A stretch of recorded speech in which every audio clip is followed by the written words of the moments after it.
প্রধানমন্ত্রী নরেন্দ্র মোদীর বঙ্গ সফরের পর আবারও একবার বাংলায় আসতে চলেছেন কেন্দ্রীয় স্বরাষ্ট্রমন্ত্রী অমিত শাহ। জানা যাচ্ছে 31শে জানুয়ারি শিলিগুড়িতে সভা করতে পারেন কেন্দ্রীয় স্বরাষ্ট্রমন্ত্রী অমিত শাহ।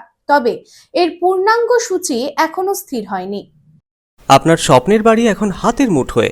বাঁকে বিহারী ধাম 2 নম্বর জাতীয় সড়কের পাশে গোপাল মাঠের মোহনপুর মৌজায় এই পরিবেশ বান্ধব 150 বিঘের টাউনশিপে থাকছে নানান ধরনের প্লট, থাকছে ডিউপ্লেক্স, বাংলোর উপযোগী প্লট। বাঁকে বিহারী ধামের আবাসিকদের জন্য থাকছে jogging area, swimming pool, garden, মন্দির, ক্লাব হাউস, হাসপাতাল, কমার্শিয়াল মার্কেটের মতো অত্যাধুনিক সুযোগ সুবিধে। বাঁকে বিহারী ধাম থেকে মাত্র 5 মিনিটে পৌঁছে যাবেন অন্ডাল বিমানবন্দরে। তাই আর দেরি না করে যোগাযোগ করুন site office Banke Bihari Dham, Gopalmath, Durgapur 17। Mobile number 7908363651 অথবা যোগাযোগ করুন আমাদের প্রধান কার্যালয় A/24 বাঁশরা রোড, রামবাগান, শিহারশোল, রানীগঞ্জ।